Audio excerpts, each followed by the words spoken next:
بسم اللہ الرحمن الرحیم۔ السلام علیکم ناظرین کرام، آج کی ویڈیو میں ہم آپ کو سیدنا عثمان رضی اللہ تعالی عنہ کی سخاوت، ان کی دریا دلی، ان کے تقوی، خلافت کے دوران ان کے عدل و مساوات کے بارے میں بتائیں گے، اور ان کی خلافت کے دوران مالیاتی نظام، ان کی مالیاتی پالیسیوں کے بارے میں آپ کو بتائیں گے کہ کس طرح سے انہوں نے حضرت عمر رضی اللہ تعالی عنہ کے نقش قدم پر چلتے ہوئے اپنی خلافت کے دوران زکوٰۃ اور مالیاتی پالیسی کے نظام کو آگے بڑھایا۔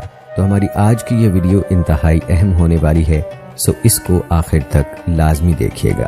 تو آئیے ناظرین، آغاز کرتے ہیں اپنی آج کی اس ویڈیو کا، اور سب سے پہلے شامل کرتے ہیں سیدنا عثمان رضی اللہ تعالی عنہ کے اوصاف۔ ناظرین، عمران بن عبداللہ بن طلحہ رحمہ اللہ فرماتے ہیں کہ سیدنا عثمان رضی اللہ تعالی عنہ فجر کی نماز کے لیے نکلے، اپنے معمول کے دروازے سے داخل ہوئے تو کوئی شخص آپ سے ٹکرا گیا۔ آپ نے فرمایا، دیکھو یہ کیا معاملہ ہے؟ لوگوں نے دیکھا کہ ایک شخص خنجر یا تلوار سے مسلح ہے۔ سیدنا عثمان رضی اللہ تعالی عنہ نے اس سے پوچھا، کیا بات ہے، تم ادھر کس لیے آئے؟ اس نے کہا، میں آپ کو قتل کرنا چاہتا تھا۔ آپ نے فرمایا، سبحان اللہ، آخر کیوں؟ اس نے کہا، یمن میں آپ کے عامل نے مجھ پر ظلم کیا ہے۔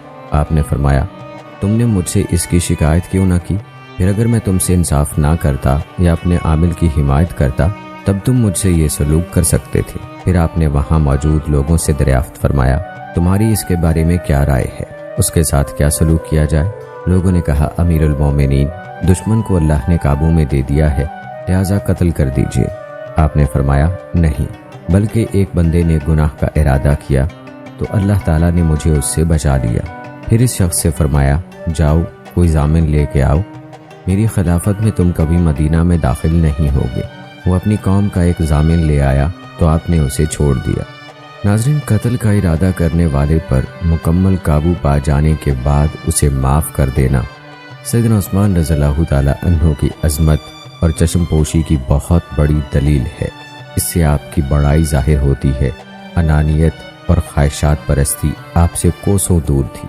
دنیا کے مقابلے میں آخرت سے تعلق نہایت مضبوط تھا۔ جہاں یہ خوبیاں آخرت میں درجات کی بلندی کا باعث ہیں، وہاں دنیاوی سیاست کے لحاظ سے بھی نہایت حکیمانہ تاثیر رکھتی ہیں۔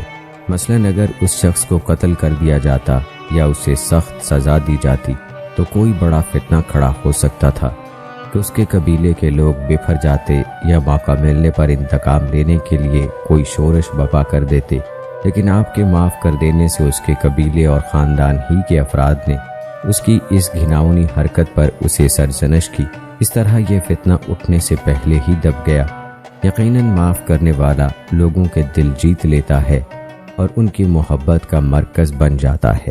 ناظرین کرام، حضرت عثمان رضی اللہ تعالی عنہ کی عجز و انکسار کی اگر بات کریں تو اللہ پاک کا ارشاد ہے، اور رحمان کے بندے وہ ہیں جو زمین پر آہستگی یعنی وقار اور عاجزی سے چلتے ہیں، اور جب جاہل لوگ ان سے بات کریں تو وہ کہتے ہیں سلام ہے۔ اللہ عز و جل نے مومنوں کی صفات ذکر کرتے ہوئے پہلی خوبی عجز و انکسار بتائی ہے۔ خلیفہ راشد سیدنا عثمان رضی اللہ تعالی عنہ اس خوبی سے بدرجہ اتم متصف تھے، اور اس کی وجہ اللہ تعالیٰ کے لیے ان کا اخلاص تھا۔ عبداللہ رومی کہتے ہیں کہ سیدنا عثمان رضی اللہ تعالی عنہ رات کو اٹھتے تو وضو کے لیے خود ہی پانی لے لیتے۔ آپ سے کہا گیا کہ خادم کو حکم دے دیا کریں تاکہ وہ آپ کے لیے پانی وغیرہ کا انتظام کر دیا کرے، تو آپ نے فرمایا، نہیں، رات کا وقت ان کی آرام کا ہوتا ہے۔ سیدنا عثمان رضی اللہ تعالی عنہ کا کبر سنی اور معاشرے میں بلند مقام و مرتبے کے باوجود رات کے وقت خادم کو نہ اٹھانا آپ کی رحمت و شفقت اور تواضع کی بہت بڑی دلیل ہے۔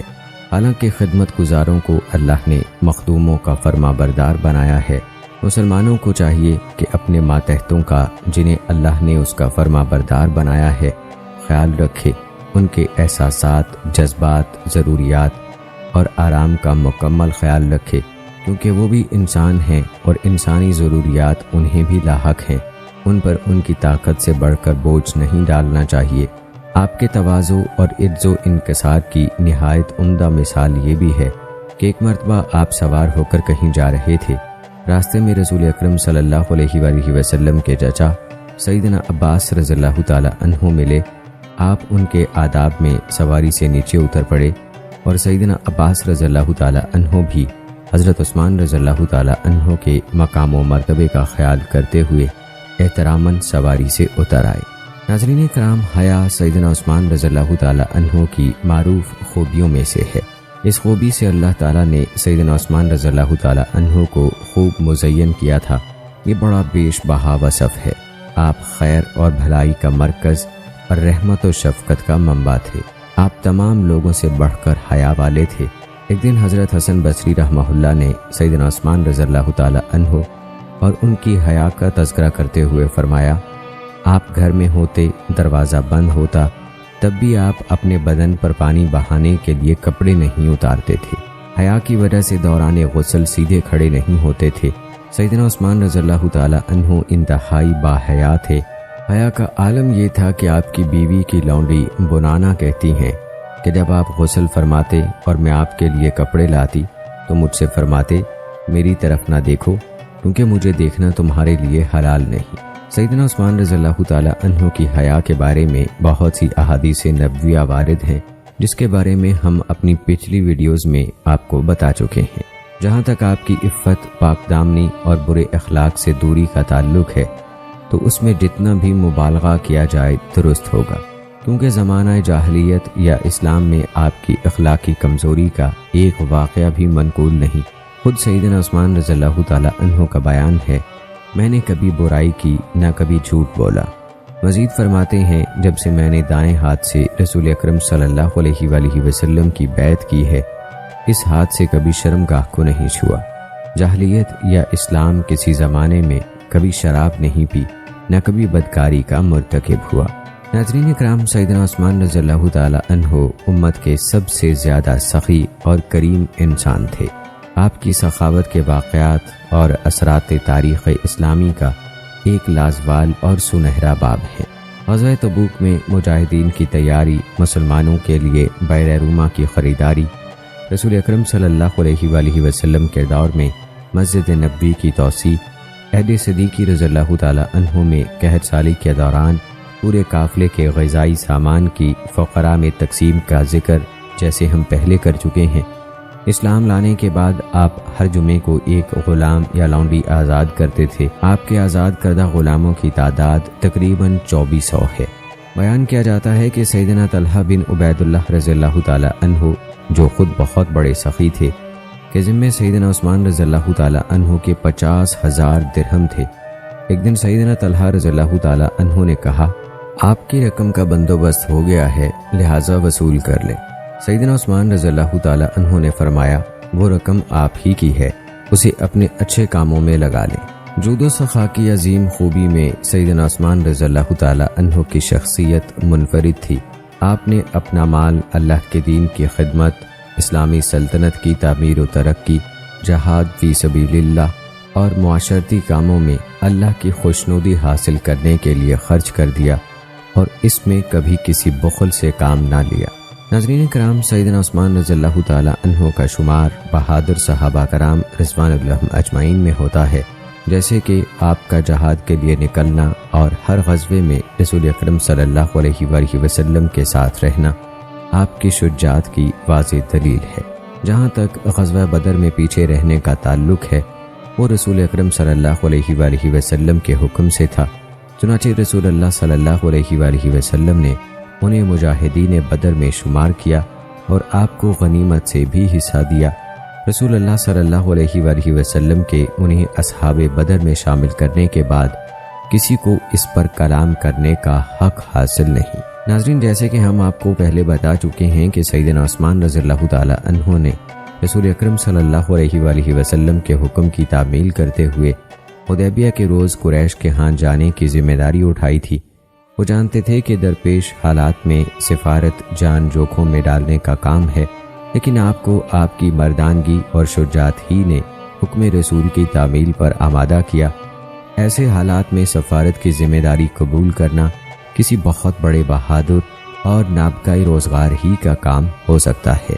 یہ بات درست ہے کہ یہ رسول اکرم صلی اللہ علیہ وآلہ وسلم کا حکم تھا، لیکن باصلاحیت بہادر انسان کے علاوہ کسی بزدل آدمی کے لیے اسے قبول کرنا ممکن نہ تھا۔ ناظرین، جب سیدنا عثمان رضی اللہ تعالی عنہ کا ان کے گھر میں محاصرہ کر لیا گیا تو باغیوں نے 2 باتیں آپ کے سامنے رکھیں۔ نمبر 1، خلافت سے دستبردار ہو جائیں، اور نمبر 2، اپنے بعض عاملوں کو معطل کر کے ان کی جگہ ہمارے آدمی مقرر کریں، ورنہ قتل کے لیے تیار ہو جائیں۔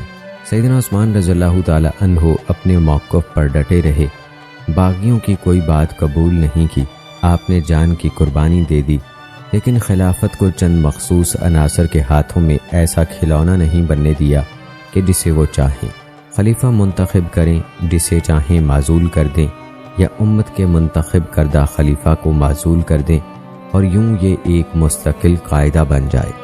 آپ اپنے موقف پر ڈٹے رہے، حالانکہ محاصرہ کرنے والوں کی چمکتی ہوئی تلواروں میں آپ کو موت نظر آ رہی تھی۔ اگر آپ چاہتے تو کچھ لے دے کر مفاہمت کر سکتے تھے۔ ایسے جان لیوا حالات میں اپنے موقف پر ڈٹے رہنا اور دشمن کی آنکھوں میں آنکھیں ڈال کر بات کرنا یقیناً کسی بہادر اور حق پرست انسان ہی کا کام ہے۔ دنیا سے محبت کرنے والا اور بزدل شخص کبھی یہ موقف اختیار نہیں کر سکتا، بلکہ بزدل کا سارا سرمایہ اس کی حیات فانی ہوتی ہے۔ سیدنا عثمان رضی اللہ تعالی عنہ کا اپنے موقف پر اس قدر اصرار، پختہ عزیمت اور کمال بہادری اللہ تعالیٰ اور آخرت کے دن پر پختہ ایمان کی وجہ سے تھا، جو ان کے دل و دماغ کے ایک ایک ریشے میں راسخ ہو گیا تھا۔ یہی محکم ایمان و یقین تھا جس نے ان کے نزدیک آخرت کے مقابلے میں دنیا کی ہر متاع بلکہ خود اپنی جان عزیز کو بھی ہیج اور ناقابل توجہ بنا دیا تھا۔ ناظرین، جہاد بن نفس کے بعد جہاد بالمال کا درجہ ہے۔ بسا اوقات جہاد بالمال کی اہمیت جہاد بن نفس سے بھی بڑھ جاتی ہے۔ اللہ تعالیٰ کا ارشاد ہے، کسی عذر کے بغیر پیچھے بیٹھ رہنے والے مومن اور اللہ کی راہ میں اپنے مالوں اور اپنی جانوں کے ساتھ جہاد کرنے والے برابر نہیں ہو سکتے۔ اللہ نے اپنے مالوں اور اپنی جانوں کے ساتھ جہاد کرنے والوں کو پیچھے بیٹھ رہنے والوں پر مرتبے میں فضیلت دی ہے، اور اللہ نے سب سے بھلائی کا وعدہ کیا ہے، اور اللہ نے مجاہدین کو پیچھے بیٹھ رہنے والوں کے مقابلے میں بہت بڑا اجر دیا ہے۔ دیگر بہت سی آیات میں جہاد بالنفس کے ساتھ جہاد بالمال کا ذکر کیا گیا ہے، اور جو شخص اللہ کے راستے میں کھلے دل سے مال خرچ کرتا ہے وہ یقیناً بہادر اور مجاہد ہے۔ سیدنا عثمان رضی اللہ تعالی عنہ نے اللہ کی راہ میں اس قدر مال خرچ کیا کہ رسول اکرم صلی اللہ علیہ وآلہ وسلم نے ارشاد فرمایا، آج کے بعد عثمان کا کوئی عمل اسے نقصان نہیں پہنچائے گا۔ آپ نے یہ بات 2 بار فرمائی۔ سیدنا عثمان رضی اللہ تعالی عنہ بہادر تھے، موت کو کبھی خاطر میں نہیں لاتے تھے، باطل کا ڈٹ کر مقابلہ کرنے کی صلاحیت رکھتے تھے، بردبار تھے، احمق کی حماقت آپ کو جاہل نہیں بنا سکتی تھی۔ ناظرین، مستقل مزاجی سیدنا عثمان رضی اللہ تعالی عنہ کی پہچان تھی۔ ہم دیکھتے ہیں کہ جب سیدنا ابو بکر صدیق رضی اللہ تعالی عنہ نے انہیں دعوت اسلام دی تھی تو فرمایا تھا، تعجب ہے اے عثمان، آپ تو دور اندیش، سمجھدار اور مستقل مزاج آدمی ہیں، حق و باطل کی تمیز آپ کے لیے کوئی مشکل نہیں۔ یہ بت کیا ہیں جن کی ہماری قوم پوجا کرتی ہے؟ مسجد حرام کی توسیع کے لیے 26 ہجری میں آپ نے ایک قطعہ زمین خریدا، کچھ لوگوں نے رضامندی سے فروخت کر دیا اور بعض انکار کرنے لگے۔ آپ نے ان کی امارات گرا دیں اور رقم بیت المال میں رکھ دی۔ انہوں نے سیدنا عثمان رضی اللہ تعالی عنہ کے خلاف شور مچایا۔ آپ نے انہیں قید کرنے کا حکم دے دیا اور فرمایا، مجھے معلوم ہے کہ تمہیں یہ جرت کیسے ہوئی، صرف میری نرمی اور بردباری کی وجہ سے تم نے یہ قدم اٹھایا ہے۔ یہی کام سیدنا عمر رضی اللہ تعالی عنہ نے کیا تو تم نے ذرا بھی شور نہ مچایا۔ پھر عبداللہ بن خالد بن اسید رحمہ اللہ نے ان کی سفارش کی تو انہیں قید سے رہا کر دیا گیا۔ آپ کی مستقل مزاجی پر دلالت کرنے والے واقعات میں سے یہ بھی ہے کہ آپ نے نظام خلافت کو ضائع ہونے سے محفوظ رکھا، خارجیوں کے مطالبے پر خلافت سے دستبردار ہونے سے انکار کر دیا۔ اگر آپ خارجیوں کے کہنے پر خلافت سے دستبردار ہو جاتے تو امامت جیسا عظیم منصب مفسدین، شریر اور فساد برپا کرنے والوں کے ہاتھوں کھیل تماشا بن جاتا اور غیر منظم لوگوں کی بالادستی ہوتی اور ریاست کا نظام درہم برہم ہو جاتا۔ اگر آپ ان خارجیوں کی شرائط قبول کر لیتے تو یہ ایک طریقہ چل نکلتا کہ ہر شخص اپنی مرضی سے جن کے خلاف چاہتا اٹھ کھڑا ہوتا اور اسے معزول کر دیتا۔ اس طرح پوری قوم اندرونی تنازعات میں الجھ کر بیرونی دشمنوں سے غافل ہو جاتی، اس کا شرازہ بکھر جاتا اور ساکھ ختم ہو جاتی۔ آج کل یہ سب کچھ جمہوریت کا مرہون منت ہے، اسی وجہ سے تمام جمہوری ریاستوں کا یہی حال ہے۔ سیدنا عثمان رضی اللہ تعالی عنہ کے پاس امت کو اختلاف اور تفریق سے بچانے اور اس کے ڈھانچے اور بنیادوں کو محفوظ کرنے کے لیے اس کے سوا کوئی چارہ نہ تھا کہ آپ اپنی جان کی قربانی دے دیں، سو آپ نے بے دریغ جام شہادت پی لیا۔ ناظرین کرام، سیدنا عثمان رضی اللہ تعالی عنہ صبر و تحمل کی خوبی سے بھی متصف تھے۔ بہت سے واقعات آپ کے صابر ہونے پر دلالت کرتے ہیں۔ دوران فتنہ بلاوائیوں کے مقابلے میں پیدا ہونے والے حالات میں امت کے ڈھانچے کو بچانے کے لیے آپ نے جس جواں مردی کا مظاہرہ کیا وہ صبر و تحمل کی منفرد مثال ہے۔ امت کے وقار کا تحفظ اور مسلمانوں کو خون ریزی سے بچانا اور اپنی جان قربان کر دینا کوئی معمولی صبر نہ تھا۔ اگر امت کے مفادات پیش نظر نہ ہوتے تو آپ اپنے آپ کو بڑی آسانی سے بچا سکتے تھے۔ اگر آپ ان لوگوں کو جو آپ کی حفاظت کے لیے اپنی خدمات پیش کر رہے تھے حکم دیتے تو وہ خارجیوں کی گردنیں کاٹ دیتے۔ وہ معمولی لوگ نہ تھے بلکہ انصار اور مہاجرین تھے، لیکن آپ نے امت کا شرازہ بکھرنے سے بچایا اور اللہ سے ثواب کی امید رکھتے ہوئے اپنی جان قربان کر دی۔ آپ نے اعلان فرمایا کہ میں اس شدید فتنے کا مقابلہ اللہ تعالیٰ کے فرمان کی تعمیل کرتے ہوئے صبر جمیل کے ساتھ کروں گا۔ ارشاد باری تعالیٰ ہے، انہی سے لوگوں نے کہا تھا کہ تمہارے خلاف ایک بڑی فوج جمع ہوئی ہے، بس تم ان سے ڈرو۔ تب اس بات نے ان کے ایمان میں اضافہ کر دیا اور انہوں نے کہا ہمیں اللہ کافی ہے اور وہ بہت اچھا کارساز ہے۔ سیدنا عثمان رضی اللہ تعالی عنہ کا ایمان نہایت مضبوط تھا۔ آپ بلند پایا، صاحب بصیرت اور نہایت صابر شخصیت تھے کہ امت کی خاطر اپنی جان تک قربان کر دی۔ مسلمانوں کے نزدیک یہ آپ کی بہت بڑی فضیلت ہے۔ شیخ الاسلام ابن تیمیہ رحمہ اللہ فرماتے ہیں، یہ بات تواتر سے معلوم ہے کہ سیدنا عثمان رضی اللہ تعالی عنہ لوگوں کے خون کے بارے میں حد درجہ محتاط تھے، کسی کا بیجا خون نہ بہاتے تھے۔ آپ توہین آمیز رویہ اختیار کرنے والوں اور قتل کا ارادہ رکھنے والوں کے بارے میں بھی نہایت صبر کا مظاہرہ فرماتے رہے، حتیٰ کہ جب بلاوائیوں نے آپ کو قتل کرنے کی غرض سے آپ کا محاصرہ کر لیا تو مسلمان آپ کے پاس مدد کرنے اور خارجیوں سے لڑائی کرنے کی اجازت طلب کرنے آئے۔ آپ نے انہیں لڑائی سے روک دیا اور فرمایا، جو میرا فرما بردار ہے وہ ہرگز لڑائی نہ کرے۔ آپ کو مشورہ دیا گیا کہ آپ مکہ چلے جائیں۔ آپ نے فرمایا، میں حرم کی بے حرمتی کا سبب نہیں بننا چاہتا۔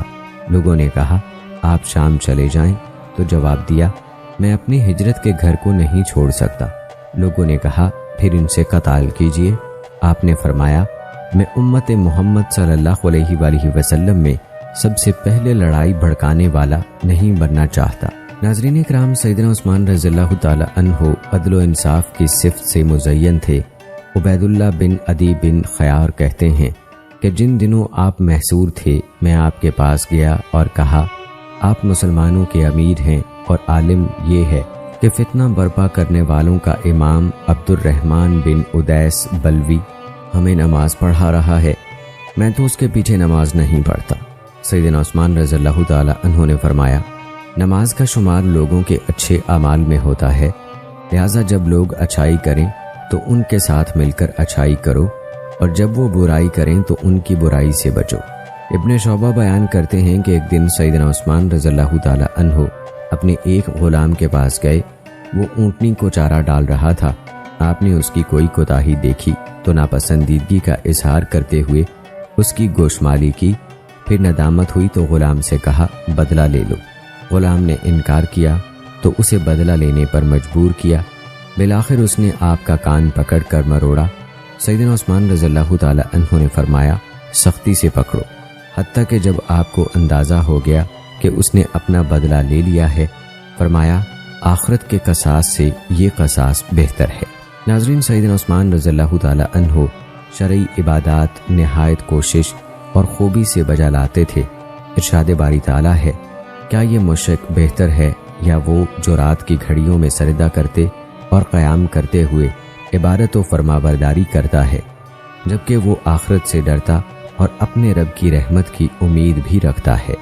سیدنا عبداللہ بن عمر رضی اللہ تعالی عنہ مذکورہ ارشاد باری تعالیٰ کی تفسیر میں فرماتے ہیں کہ اس سے مراد سیدنا عثمان رضی اللہ تعالی عنہ ہے۔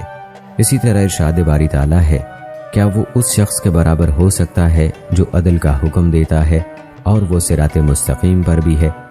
سیدنا عبداللہ بن عباس رضی اللہ تعالی عنہ کے اس فرمان کے بارے میں فرماتے ہیں کہ اس میں سیدنا عثمان رضی اللہ تعالی عنہ کی طرف اشارہ ہے۔ سیدنا عثمان رضی اللہ تعالی عنہ کو معمول تھا کہ جمعے کی رات کو قرآن کا آغاز فرماتے اور جمعرات کی رات کو ختم کرتے تھے۔ سیدنا عثمان رضی اللہ تعالی عنہ کثرت سے روزے رکھتے اور رات کا اکثر حصہ قیام میں گزارتے تھے۔ ناظرین، آپ کے ایک خطبے کا اقتباس یہ ہے، اے لوگو تقوی اختیار کرو، اللہ کا تقوی غنیمت ہے۔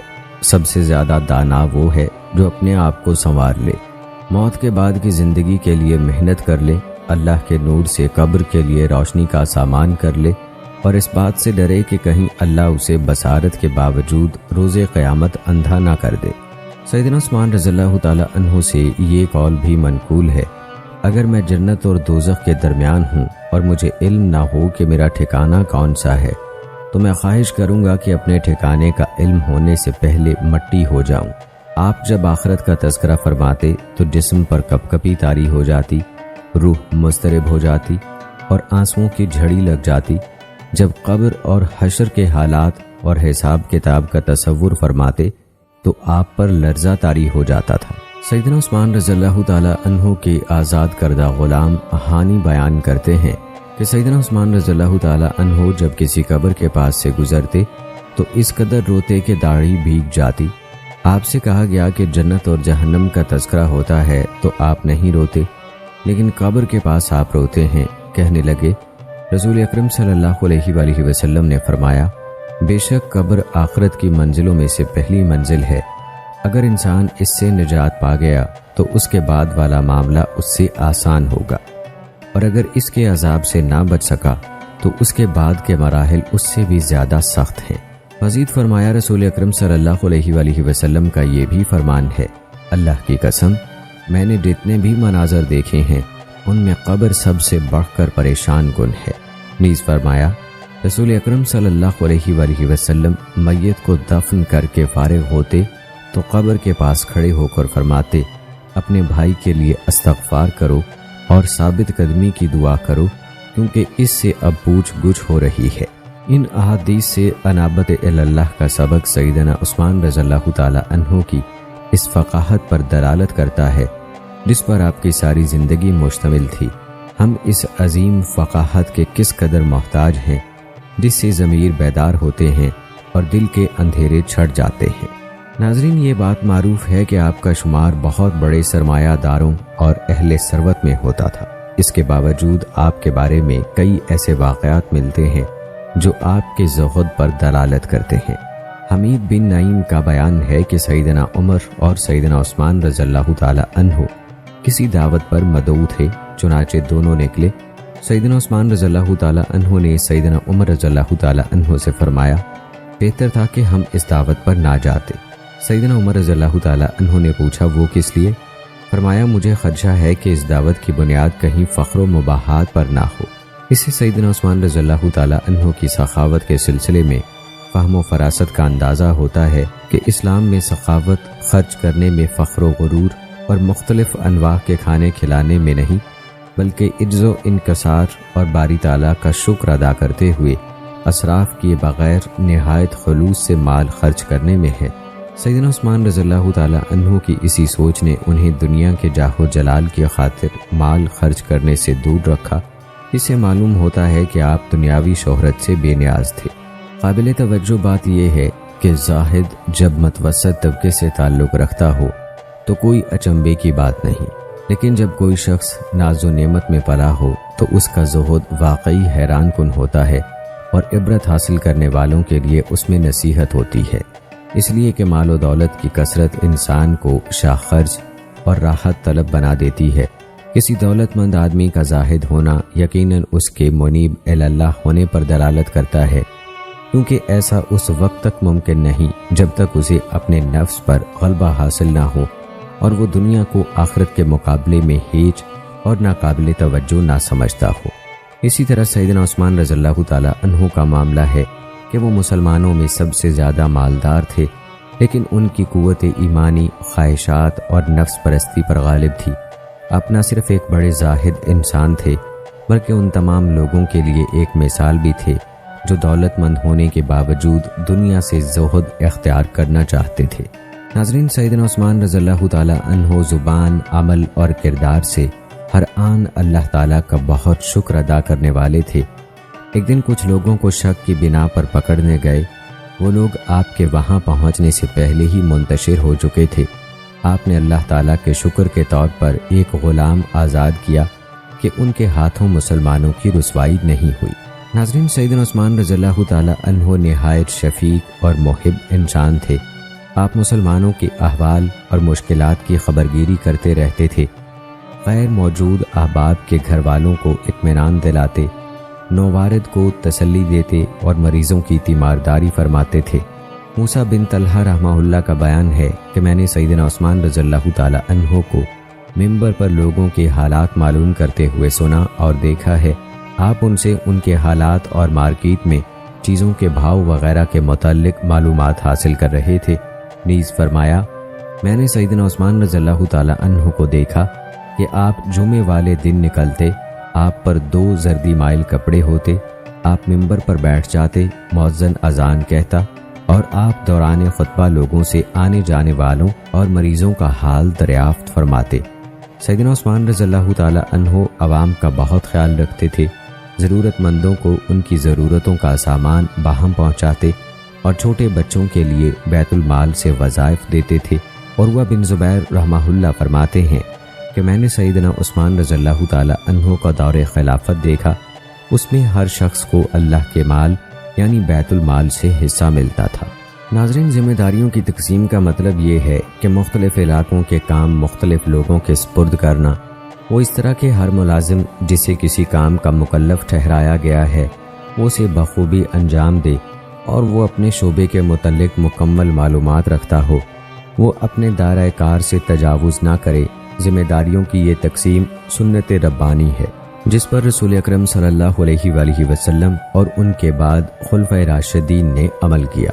سیدنا عثمان رضی اللہ تعالی عنہ کے عہد خلافت میں بھی مختلف شعبہ ہائے زندگی مثلاً عدلیہ، مالیات، فوج وغیرہ میں یہ ذمہ داریاں مسلمانوں کے سپرد ہوئیں۔ آپ رضی اللہ تعالی عنہ کے دور خلافت میں ان معاملات کی طرف خصوصی توجہ دی گئی اور عاملین کے لیے قوانین و ضوابط وضع کیے گئے۔ سیدنا عثمان رضی اللہ تعالی عنہ نے ذمہ داریوں کی تقسیم کار کے فطری اور شرعی دونوں تقاضوں کا خیال رکھا۔ یہی عوامل خلافت راشدہ کی کامیابی کا باعث تھے۔ ناظرین، قابل اور باصلاحیت لوگوں کی قدر، امت کو ان کے ادب و احترام کی تلقین، ان سے ان کے شایان شان سلوک، ان کے حقوق کا خیال، ان کی صلاحیتوں اور تجربات سے فائدہ اٹھانا نہایت اہم خوبیاں ہیں۔ انہی خوبیوں نے سلف صالحین رحمہ اللہ کو دنیا میں اقتدار اور عزت و شرف سے نوازا تھا۔ سیدنا عثمان رضی اللہ تعالی عنہ میں بھی یہ خوبیاں نمایاں تھیں۔ اس کا اندازہ سیدنا زید بن ثابت رضی اللہ تعالی عنہ اور ان کے رفقا سے ایک ہی قرات پر قرآن جمع کرنے میں ان کی صلاحیتوں سے استفادہ کرنے سے ہوتا ہے۔ ناظرین، یہ ہیں وہ صفات عالیہ جن سے سیدنا عثمان رضی اللہ تعالی عنہ متصف تھے۔ یہ صفات ان مسلمان حکمرانوں اور عوام الناس کے لیے ہیں جو نبی اکرم صلی اللہ علیہ وآلہ وسلم اور خلفائے راشدین کے منہج پر چلنا چاہتے ہیں، مشعل راہ کی حیثیت رکھتی ہیں۔ صحیح سمت اور ٹھوس بنیادوں پر امت کی رہنمائی کرنے والے راسخ الایمان حکمرانوں کی نشانی یہ ہے کہ وہ خلفائے راشدین کی خوبیوں سے آگاہ ہوں اور ان کے نقش قدم پر چلنے والے ہوں۔ دین اسلام کی سربلندی اور غلبہ اسی طرح ممکن ہے کہ ہمارے حکمران قرون اولیٰ کے ان ربانی حکمرانوں کے نقش قدم پر چلیں اور ان کے اسوہ حسنہ کو اپنائیں جن کے رگ و ریشے میں ایمان سرائیت کر چکا تھا۔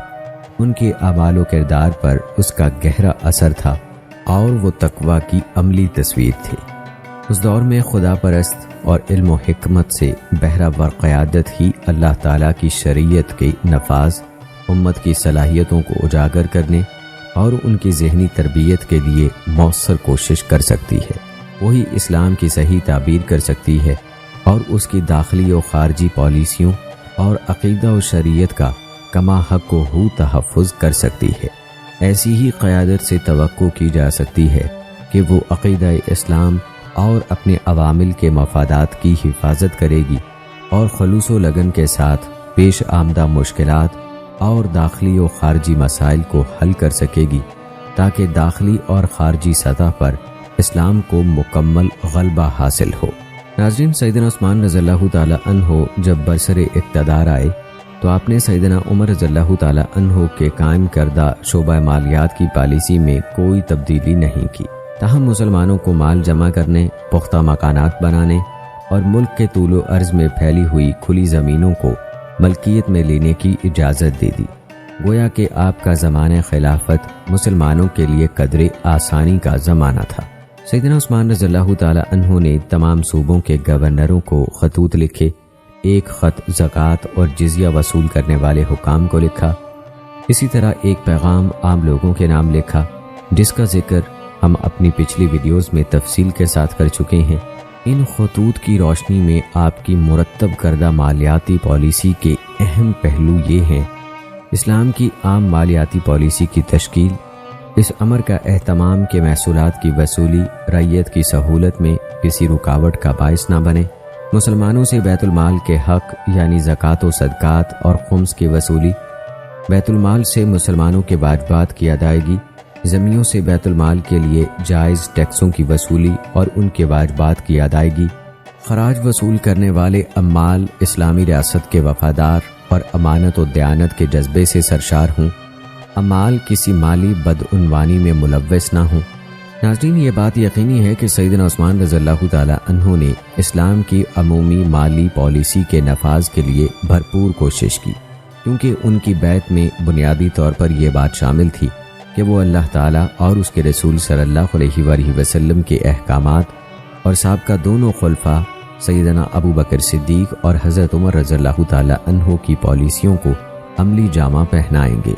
ظاہر ہے کہ سیدنا ابو بکر صدیق رضی اللہ تعالی عنہ نے مالی پالیسیوں اور دیگر احکام کے نفاذ میں قرآن مجید اور رسول اکرم صلی اللہ علیہ وآلہ وسلم کے متعین کردہ اصولوں ہی کو سامنے رکھا تھا۔ سیدنا عمر رضی اللہ تعالی عنہ نے اس مالیاتی ادارے کو مزید ترقی دی، اس کے قواعد و ضوابط مقرر کیے، اس کی آمدن بڑھائی اور مصارف کا تعین فرمایا۔ سیدنا عثمان رضی اللہ تعالی عنہ نے انہی کی پیروی کی، تاہم بعض قابل غور مسائل میں اجتہاد کرتے ہوئے مالیات اور دیگر مسائل میں احکام الہی کی روشنی میں تصرف کیا۔ آپ نے زکوٰۃ بیت المال میں جمع کرنے اور اسے مستحق لوگوں میں تقسیم کرنے کا انتظام کیا، زمیوں کی حفاظت، امن و امان اور دوسرے حقوق کی ذمہ دار چونکہ حکومت پر ہوتی ہے، اس لیے جزیے کی صورت میں وصول ہونے والی رقم بھی مرکزی بیت المال میں جمع کرنے کا حکم دیا۔ مسلمان مجاہدین مال غنیمت کا 5واں حصہ مرکزی بیت المال کو بھیجتے تھے اور بیت المال ہی سے یتیموں، مسکینوں اور مسافروں وغیرہ پر اللہ تعالیٰ کے اس حکم کے مطابق خرچ کیا جاتا تھا۔ اللہ پاک نے قرآن پاک میں فرمایا، اور اے مسلمانوں جان لو کہ تم جو بھی مال غنیمت حاصل کرو اس میں سے 5واں حصہ یقیناً اللہ کے لیے ہے اور رسول کے لیے اور اس کے رشتہ داروں، یتیموں، مسکینوں اور مسافروں کے لیے ہے۔ اگر تم اللہ پر ایمان لائے ہو اور اس پر جو ہم نے اپنے بندے پر فیصلے کے دن اتارا جس دن 2 فوجوں میں ٹکراؤ ہوا تھا، اور اللہ ہر چیز پر خوب قدرت رکھتا ہے۔ اسی طرح سلطنت کی دیگر ضرورتیں بھی بیت المال ہی سے پوری ہوتی تھیں۔ خلفائے راشدین کے دور خلافت میں دولت عامہ کی امتیازی خوبی یہ تھی کہ وہ اسلام سے مربوط تھیں، ہر شعبہ زندگی میں اسلام ہی کی تعلیمات نافذ تھیں، لہذا آمدنی محفوظ تھی اور اسے اسلام کی سربلندی اور مسلمانوں کی بھلائی کے لیے خرچ کیا جاتا تھا۔ کیونکہ اسلامی تعلیمات اسراف کی یکسر نفی کرتی تھیں اور اللہ تعالیٰ فضول خرچی کرنے والوں کو پسند نہیں فرماتا۔ یہی وجہ ہے کہ کم عقل اور مال ضائع کرنے والوں کو ان کے اپنے مال میں بھی تصرف سے روک دیا گیا ہے۔ سیدنا عثمان رضی اللہ تعالیٰ عنہ نے گورنروں کو خط لکھتے ہوئے تاکید کی کہ عوام سے محصولات کی وصولی انہیں ان کی بنیادی ذمہ داری یعنی رعایا کی دیکھ بھال اور ان کا خیال رکھنے سے غافل نہ کر دے، اس لیے کہ ٹیکس یا زکوٰۃ عوام کے فرائض میں سے ایک فرض ہے جسے وصول کرنے کی ذمہ داری خلیفہ کی ہے، لیکن اس کارروائی میں دوسرے واجبات متاثر نہیں ہونے چاہیے۔ فقہائے کرام نے امت کی یقینی فلاح و بہبود کے لیے سیرت نبوی اور خلافت راشدہ کی روشنی میں خلیفہ کی ذمہ داریوں کا تعین کیا ہے۔ اسلام کے طے شدہ اصولوں اور اجماع امت کے مطابق دین کی حفاظت کا اہتمام، لوگوں کے باہمی جھگڑے اسلامی قوانین کے مطابق حل کرنا تاکہ انصاف کا بول بالا ہو، ظالم کو شہ نہ ملے اور مظلوم کا حق نہ مارا جائے، شاہراہوں کو محفوظ بنانا، لوگوں کی جان، مال اور آبرو کی حفاظت کرنا تاکہ لوگ بے خوف و خطر سفر کریں اور تجارت کو فروغ حاصل ہو، حدود اللہ کا نفاذ یقینی بنانا تاکہ اللہ کی حرمتوں کو پامال نہ کیا جائے اور اس کے بندوں کے حقوق ضائع ہونے سے محفوظ رہیں، بھرپور تیاری اور زبردست قوت کے ساتھ سرحدوں کا دفاع کرنا تاکہ مسلمان اور ذمی دشمن کی اچانک کارروائیوں سے محفوظ رہیں، دعوت و توحید پہنچنے کے بعد اسلام سے دشمنی رکھنے والوں کے خلاف اس وقت تک جہاد کرنا جب تک کہ وہ اسلام لے آئیں یا جزیہ ادا کریں تاکہ اللہ کا کلمہ بلند ہو اور اسلام کو باقی ادیان پر غلبہ حاصل ہو، مال فے اور زکوٰۃ و صدقات کی بے لاگ وصولی اور ظلم و تشدد سے گریز، بیت المال سے ملازمین کی تنخواہیں اور مستحقین کے واجبات کی بروقت اور بلا اسراف ادائیگی، قابل اعتماد اور امانت دار لوگوں کی صلاحیتوں سے فائدہ اٹھانا، ہر تجربہ کار اور خیر خواہ گورنر کی جائز بات تسلیم کرنا اور اسے گرانٹ دینا تاکہ اس کے علاقے میں ٹھوس بنیادوں پر فلاحی کام ہو اور مال ضائع نہ ہو۔ خلیفہ تمام امور کی خود نگرانی کرے اور حالات کا جائزہ لیتا رہے تاکہ امت کی فلاح و بہبود سے متعلق پالیسیوں کو ترقی دے سکے۔ وہ کسی عامل پر کلی اعتماد کر کے خود عبادت و ریاضت اور دوسرے کاموں میں مشغول نہ رہے۔ مختصر یہ کہ خلیفہ کے فرائض عقد بیعت کے 2 شرطوں دین کی حفاظت اور دنیاوی معاملات کی سہولت سے انجام دہی کی تدبیر اور حسن انتظام سے عیاں ہوتے ہیں۔ یہی رسول اکرم صلی اللہ علیہ وآلہ وسلم کا مشن تھا اور آپ اس زمین میں اللہ تعالیٰ کے احکام کو نافذ کرنے والے تھے۔ امام کے فرائض کے سلسلے میں جدت پسند امام مارودی اور فرا کی حد بندی ہر چند باہم مطابقت رکھتی ہے، لیکن یہ ان کا ایک اجتہاد ہے جو انہی کے دور میں امت کی ضروریات کو پیش نظر رکھ کر کیا گیا، تاہم امت کے حقوق کو کسی ایک دور کے کسی صاحب علم و فضل یا چند ہم اثر علماء کے اجتہاد پر منحصر رکھنا درست نہیں، بالخصوص جب ان کی آراء اور اجتہاد پر کئی صدیاں بیت چکی ہوں۔ اس لیے بہتر بات یہی معلوم ہوتی ہے کہ ان دونوں شرطوں دین کی حفاظت اور دنیاوی معاملات کی تدبیر کو پیش نظر رکھ کر ہر دور کے تقاضوں کے مطابق امام کے فرائض کا تعین کیا جائے اور اس کے لیے علماء اور ماہرین کی کمیٹیاں تشکیل دی جائیں جو اس دور کے تقاضوں کا جائزہ لے کر فرائض کا تعین کریں۔ ناظرین، بیت المال کے لیے خراج وصول کرنے والے حکام مملکت کی طرف سے نائب کی حیثیت رکھتے ہیں، لہٰذا جب وہ مسلمانوں سے بیت المال کے حقوق کا مطالبہ کریں تو اپنے فرائض بھی ادا کریں۔ اگر وہ خراج کی وصولی میں تشدد سے کام لیں گے تو اس کا لازمی نتیجہ یہ ہوگا کہ وہ سرمایہ داروں پر ظلم کریں گے، انہیں نقصان پہنچائیں گے اور ان کی استطاعت سے زیادہ ان پر بوجھ ڈالیں گے۔ رسول اکرم صلی اللہ علیہ وآلہ وسلم نے بیت المال کے لیے مال وصول کرنے میں متشددانہ رویہ اختیار کرنے سے روکا ہے، یہاں تک کہ آپ نے زکوٰۃ میں عمدہ مال لینے سے بھی منع کیا ہے اور پھلوں کی زکوٰۃ بھی اندازے سے کم لینے کا حکم دیا ہے۔ ناظرین، بیت المال کے عطیات 2 طرح کے ہو سکتے ہیں۔ بیت المال براہ راست کوئی چیز دیتا ہے جیسے مستحقین تک زکوٰۃ کا مال پہنچانا اور شعبہ مالیات کی ضرورت سے زائد مال کی مسلمانوں میں تقسیم۔ بیت المال بالواسطہ خرچ کرے جیسے رفاع عامہ کے کام جو حکومت عوام الناس کے لیے کرتی ہے۔ دونوں طرح کی نوازشات میں انصاف ملحوظ خاطر رہنا چاہیے۔ براہ راست عطیات میں بھی قواعد و ضوابط کا لحاظ رکھا جائے، کسی قسم کی اقربا پروری اور جانبداری کا مظاہرہ نہ کیا جائے۔ ایسا بھی نہ کیا جائے کہ بغیر کسی عذر یا جواز کے کسی کو زیادہ دے دیا جائے اور کسی کو محروم کر دیا جائے۔ یہ بھی جائز نہیں کہ پیچیدہ طریقہ کار اور رکاوٹوں کی وجہ سے عطیات کی ادائیگی میں مقررہ وقت سے زیادہ دیر کی جائے، یعنی وہ رکاوٹیں جو حقداروں کو اپنا حق وصول کرنے، عطیات کی تاخیر، قلت یا عدم وصولی کی تحقیق کرنے کے لیے عہدیداروں تک پہنچانے میں مانع ہوتی ہیں۔ پھر حکومت رفاہ عامہ کے کاموں کے لیے جو فنڈز بالواسطہ دیتی ہے، اس میں بھی یہ بات ملحوظ رہنی چاہیے کہ اس کا فائدہ پورے معاشرے کو ہو، کسی مخصوص شخص کو نہ ہو۔ ناظرین، اہل کتاب سے جزیہ لیتے وقت کسی بھی قسم کے ظلم و زیادتی سے اجتناب کرنا چاہیے، اس لیے کہ جو لوگ ٹیکس صحیح طریقے سے ادا کرتے ہیں، مملکت کی ذمہ داری ہے کہ ان کے مال و جان کا تحفظ کرے اور ان سے اچھا سلوک روا رکھے۔ رسول اکرم صلی اللہ علیہ وآلہ وسلم نے سیدنا عبداللہ بن ارقم رضی اللہ تعالی عنہ کو زمیوں سے ٹیکس وصول کرنے پر مقرر کیا۔ جب وہ جانے لگے تو آپ صلی اللہ علیہ وآلہ وسلم نے فرمایا، خبردار، جس نے کسی معاہدہ یا زمیں پر ظلم و زیادتی کی یا اس پر اس کی استطاعت سے بڑھ کر بوجھ ڈالا یا اس کی توہین کی یا اس سے کوئی چیز زبردستی لی، تو قیامت کے دن میں اس کی طرف سے جھگڑوں گا۔